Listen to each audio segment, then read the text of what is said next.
கடவுள் அருள் YouTube channel அனைத்து நேயர்களுக்கும் திண்டுக்கல் ஹரியன் சர்மாவின் பணிவான வணக்கம். அனைவருக்கும் ஆங்கில புத்தாண்டு நல்வாழ்த்துக்கள். எல்லோரும் இன்புற்றிருக்க நினைப்பதுவே அல்லாமல் வேறென்றும் யாமறியையும் பராபரமே. கணபதி என்றிட கலங்கிடும் வல்வினை, கணபதி என்றிட காலனும் கைதலும், கணபதி என்றிட கர்மமே ஆதலால் கணபதி என்ற கவலைகள் தீருமே. பூத்து குலுங்கும் இந்த புத்தாண்டு 1/1/2026 12 மொத்தம் 1, 2, 3 குருவின் ஆதிக்கத்தில் இந்த புத்தாண்டு பிறக்கிறது. எப்பொழுதுமே புத்தாண்டுங்கிறது கன்னி லக்னத்தில் தான் பிறக்கும். நட்சத்திரங்கள் மாறலாம். இந்த டிப்பு ரிஷபராசி, கன்னி லக்னம் ரிஷபராசி அப்படின்றது ஒன்றுக்கொண்டு திரிகோணங்கள் ஏறி இருப்பது ஒரு சாதகமான விஷயங்கள் தான். காலபுருஷ பாக்கியஸ்தானத்தில் ராஜ கிரகங்கள், புத்திக்காரகன், சுகபோகக்காரகன், இவங்க எல்லாம் சேர்ந்துருக்கும்போது ஒரு வகையில் ஒரு அற்புதமான நல்ல விஷயம் என்று நாம் இதை சொல்லலாம். ஏன்னா சூரியன், செவ்வாய், புதன், சுக்கிரன். சூரியன், செவ்வாய் என்பது அரசு ஆட்சி சம்பந்தப்பட்ட விஷயங்கள். புதன், சுக்கிரன் என்பது சுகபோகம், காதல், களியாட்டங்கள், இவை அனைத்திற்குமே உள்ள ஒரு தன்மை. போதாக்குறைக்கு அந்த ஸ்தானாதிபதி குருவேர் அதை பார்ப்பது அது அவங்களோட ஆசாபாசங்களை அதிக அளவு தூண்டும். எதை செஞ்சாலும் ஒரு பிரமிப்போடு பிரம்மாண்டத்தோடு இயங்கக்கூடிய ஒரு காலகட்டம். எச்சரிக்கை என்பது சற்று எதிலையுமே இருக்கணும். நம்ம அமிர்தத்தையே அருந்தினாலும் அதில் சற்று எச்சரிக்கையாக, அளவுக்கு மீறினால் அமிர்தம் நஞ்சுன்னு சொல்லுவாங்க. அந்த வகையில் அந்த தன்மையை நமக்கு கொஞ்சமாச்சும் நம்ம பார்க்கணும்.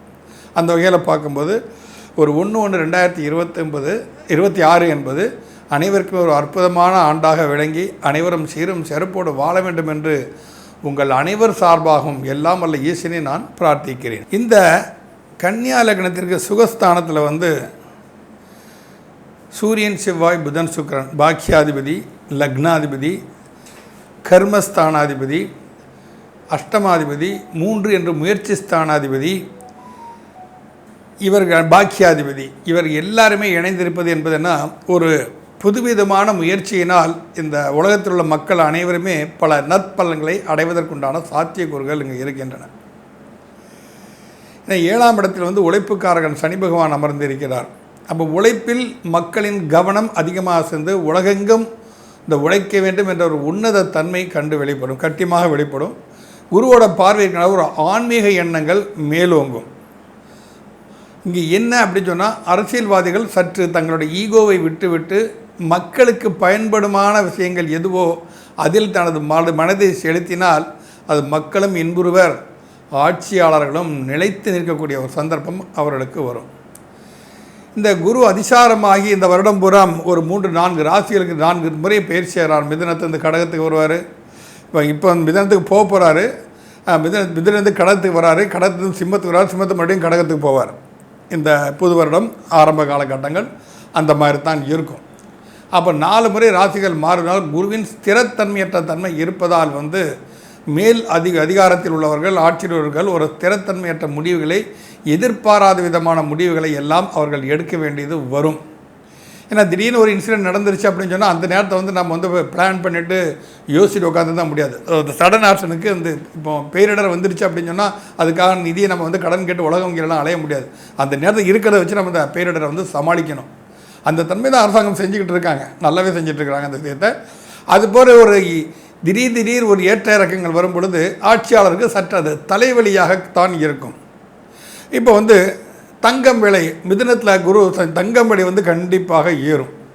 தங்கம் விலை 1/1/2026 முன்னால் அப்போ மிதுனத்தில் குரு சஞ்சரிக்கக்கூடிய காலகட்டங்கள் தங்கம் விலை கொஞ்சம் மந்தப்பட்டு மறுபடியும் ஏற ஆரம்பிக்கும். திரும்ப கடகத்துக்கு வரும்போது அது கொஞ்சம் ஆடி ஆவணி மாதங்களில் கொஞ்சம் சுமாராக இறங்கும், மறுபடியும் திரும்ப ஏறக்கூடிய தன்மை இருக்குது. தங்கம் விலைகள்லாம் பொருளாதார முன்னேற்றங்கள் ஏற்படும். வெளிநாட்டிலிருந்து இன்கமிங் எல்லாம் வரக்கூடியவர்கள்லாம் நல்ல சாதாரணமாக வரும். நம்மளுடைய எக்ஸ்போர்ட் பண்ணக்கூடிய ஒரு தன்மை, நம்ம நாட்டிலிருந்து வெளிநாட்டுக்கு அனுப்பக்கூடிய சாதனங்கள் இவைகளெல்லாம் தன்மை சற்று அதிகரிக்கும்.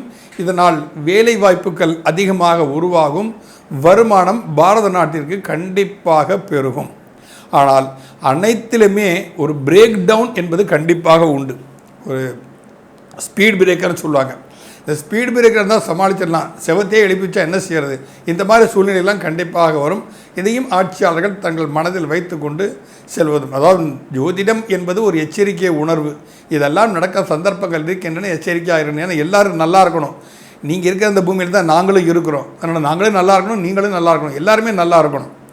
அப்போ அந்த தன்மையில் பார்க்கும்போது எல்லா விஷயத்தையுமே யோசிக்க வேண்டும். அந்த யோசித்து தான் செயல்படும். அவ்வாறு செயல்பட்டார்களானால் இந்த பூத்து கொடுங்கும் புத்தாண்டு உலகெங்கும் கொண்டாடப்படுகிறது. நாமும் சேர்ந்து கொண்டாடுவோமே. எந்த சமுதாயம் என்பது மட்டுமல்ல, அனைவரும் ஒரு செய்யும் ஒரு செயல் நற்செயலாக இருந்தால் அதில் நாமும் இணைந்து செயல்பட்டு சீரும் சிறப்போடு வாழ்வோம். இனி நாம் ஒவ்வொரு ராசி ரீதியாக இதனுடைய விளக்கங்களை நாம் பார்க்கலாம். விருச்சிக ராசி நேயர்களே, உங்கள் ராசியில் மாந்தி பகவான் அமர்ந்து கொண்டு இருப்பதும் உங்கள் ராசிக்கு பாதகாதிபதியாக புதன் பாதகாதிபதியாக சந்திரன் பார்ப்பதும் சற்று விருச்சிக ராசிக்காரர்களுக்கு எதையுமே யோசித்து செய்ய வேண்டிய ஒரு காலகட்டம் இந்த புது வருடம்.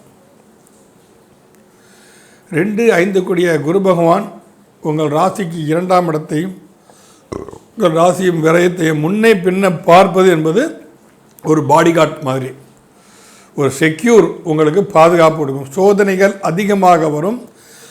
அந்த சோதனைகளில் வெல்லும் தன்மையை மற்ற கிரகங்கள் உங்களுக்கு கண்டிப்பாக கொடுத்துவிடும்.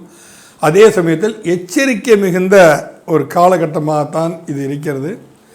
இந்த விருச்சிக ராசிக்காரர்கள்லாம் இந்த வருடம் 2026 முன்னோர்கள் வழிபாடுக்கு அதீத முக்கியத்துவம் கொடுக்க வேண்டும். யாராவது உங்கள் குடும்பங்களில் துர்மரணம் அடைந்திருந்தால் அவர்களுக்கு சாந்தி பரிகாரங்கள் ராமேஸ்வரம் சென்று கண்டிப்பாக நீங்கள் செய்ய வேண்டும். பித்திரு காரியங்கள் தான் உங்களை சற்று இந்த வருடம் உங்களுக்கு வழிநடத்தி கொண்டு இருக்கிறது என்று சொன்னால் மிகையே ஆகாது.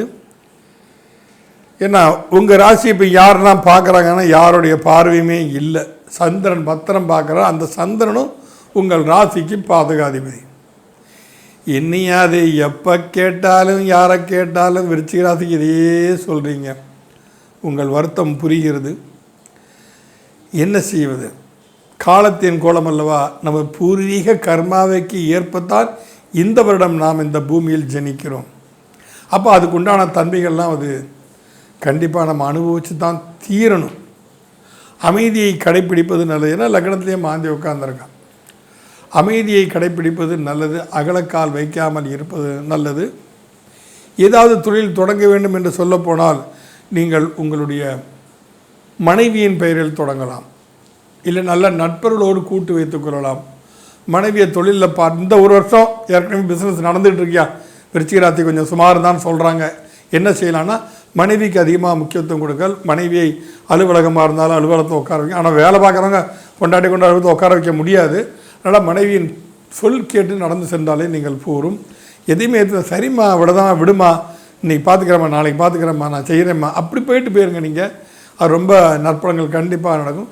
பெண்ணாக இருந்தால் கணவன் என்ன சொல்லலாம், சரி சொல்லிட்டு போட்டு நம்மளைத்தானே சொல்கிறார், ரோட்டில் வர்றவங்க போகிறேன் சொல்லிட்டு இருக்காரு சொல்லிட்டு ஆண்களும் பெண்களும் அமைதியை காப்பது சற்று நல்ல விஷயம். உங்கள் ராசிக்கு 5இல் சனி பகவான் இருப்பதால் குழந்தைகளின் பிடிவாத குணம் மேலோங்கும். நம்ம என்ன சொன்னால் அதுக்கு நேருக்கு மாறாக பிள்ளைகள்லாம் செய்வாங்க. சொன்ன பேச்சே கேட்க மாட்டாங்க. ஆத்திரம் கோபம் வரும். அதற்காக அடித்து விடாதீர்கள். இது உங்களுக்கு 1/6/2026 மேலே குரு பகவான் உங்கள் பாக்கியஸ்தானத்துக்கு வர்றார். காலபுருஷனுக்கு பாக்கியாதிபதி உங்கள் பாக்கியஸ்தானத்துக்கு உங்கள் ராசி அவர் பார்ப்பதால் 1/6/2000 இந்த 6 மாதம் நம்ம பட்ட கஷ்டத்தோட பல மடங்கு உங்களுக்கு நல்லது நடக்கும். ஏன்னா தங்கத்தை போட்டு தீயில வாட்டுறோம். அது ஜனவரி 1 ஜூன் 1 வரைக்குமே. ஜூன் 1 மிளிரப்பட்ட ஆபரணமாக நீங்கள் ஜொலிப்பீர்கள். வடிவமைக்கப்பட்ட ஆபரணமாக நீங்கள் ஜொலிப்பீர்கள். அதனால் துன்பத்தை கண்டு துவள வேண்டாம். 1/6/2026 உங்களுக்கு அது ஒரு பொற்காலமாக கண்டிப்பாக இருக்கும். உங்கள் ராசியை மட்டுமா அவர் பார்ப்பார், உங்கள் முயற்சி ஸ்தானத்தையும் பார்ப்பார், உங்களோட பூர்வபுடைய ஸ்தானத்தையும் பார்ப்பார். அப்போ அந்த 1/6/2026 அப்படிங்கிறது அந்த குழந்தைகளுக்குலாம் அப்போ தான் ஸ்கூலில் ஜாயின் பண்ணுற ஒரு பீரியட். உங்களுக்கு எல்லாருமே ஒரு நல்ல கல்வி திட்டத்தின் மூலம் குழந்தைகள் மேன்மையுறர்கள், தங்களை புத்திசாலித்தினால் குழந்தைகள் நல்ல பேர் வாங்குவாங்க. அது உங்களுக்கு ஒரு மன சந்தோஷத்தை கண்டிப்பாக கொடுக்கும். ஏன்னா குரு பயிற்சி ஆகும்போது அப்பப்போ பயிற்சியாகி வந்துட்டு இருக்கிறார். அவர் வந்து பயிற்சி ஆகும்போது அந்தந்த ராசிகள் அது என்னென்ன பலன்களை செய்யும் அப்படிங்கிறத பற்றிலாம் நம்ம கண்டிப்பாக பார்த்து தான் ஆகணும். அதனால் தோல்வி ஒன்று தான் நம்ம வாழ்க்கைன்னு நினச்சி சோர்ந்து விடக்கூடாது. இப்போ 2ஆம் இடத்துல உங்கள் ராசியாதிபதி 2ஆம் இடத்தை உட்காந்துருக்காரு, மனோதைரியத்தை கண்டிப்பாக கொடுத்துரும். ஏன்னா விருச்சிக ராசிக்கு மனோதைரியத்தை கண்டிப்பாக கொடுத்துரும். ஆனால் அதில் முரட்டுத்தனம் வந்து விடக்கூடாது. ஓவர் கான்ஃபிடன்ஸை நீங்கள் போயிடக்கூடாது. புதனும் அங்கே தான் சஞ்சரிச்சுட்டு இருக்கிறாரு 2ஆம் இடத்துல. அப்போ புதன் தனித்த புதனாக இருந்தால் பரவாயில்லை, 3 கிரகங்களோடு சேர்ந்து சஞ்சரிப்பதால் வந்து ஒரு சீரிய நெறியில் சிந்தித்து வாழ்க்கையில் முன்னேற்றம் பெறுவதற்கு, ஒரு தலைமை பண்போடு செயல்படுவதற்கு, ஒரு அதிகார தோரணை வருவதற்கு, ஏன் அரசியல் இறங்குவதற்கு, இது எல்லாமே இந்த ஒரு சாதகமான ஒரு காலகட்டம் என்று சொல்லணும். அரசியலே எல்லாருமே அரசியலில் இறங்கிட முடியாது. அரசியல்வாதியாக இருப்பவர்கள் சற்று அமைதியை கடைப்பிடித்து நீங்கள் அரசியல் மேலோட்டமாக சென்றீர்களானால் அது நிச்சயமாக ஒரு நற்பலன்களை கண்டிப்பாக கொடுக்கும். உங்கள் ராசிக்கு 4இல் அர்த்தாஷ்டம ராகுவாக செயல்படுவதால் சில யோகங்கள் வருவது போல் வந்து அதில் சறுக்கல்களும் வரலாம்.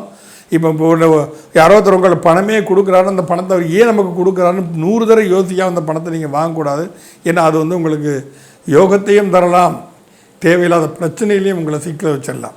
அதனால் அந்த பணம்லாம் வருதா இருந்தால் கொஞ்சம் யோசிச்சு தரணும். இல்லைன்னா தாங்கக்கூடிய கெப்பாசிட்டி, சமாளிக்கக்கூடிய ஒரு தெம்பு உங்கள்கிட்ட இருக்குது அப்படின்னா நீங்கள் தாராளமாக வாங்கலாம். பயப்பட வேண்டிய அவசியம் கண்டிப்பாக கிடையாது. ஏன்னா அந்த இடத்த வந்து குரு பகவானுடைய பார்வை இருக்குது இந்த வருட ஆரம்பத்தில். அர்த்தாஷ்டம ராகுன்னு சொல்கிறோம். அந்த அர்த்தாஷ்டம ராகு வந்து குரு பார்க்குறாரு. அதனால் வந்து அதில் சாதிக்கக்கூடிய தன்மையிலும் உங்களுக்கு கண்டிப்பாக நிச்சயமாக இருக்கிறது.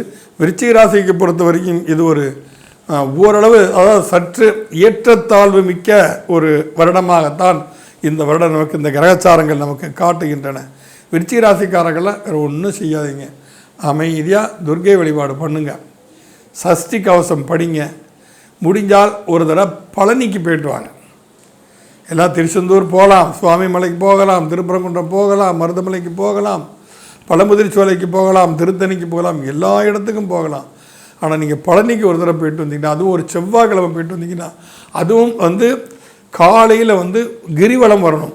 ஒரு முறை கிரிவலம் வந்து கிரிவலம் ஈஸியாக வந்துடலாம். எங்களை மாதிரி வயசானவங்க 20-25 நிமிஷம் ஆகுதுன்னு உங்களுக்கு அதிகபட்சமாக அரை மணி நேரம், அதிகபட்சம் 5 நிமிஷம் 10 நிமிஷம் முன்னாலே நீங்கள் வந்து வந்துடலாம். நாங்கள் வந்து சுற்றி வலை வந்துட்டு பாதியாகவே ஏறி நேராக சென்று ஏகாந்த முருகனை தரிசித்து வாருங்கள்.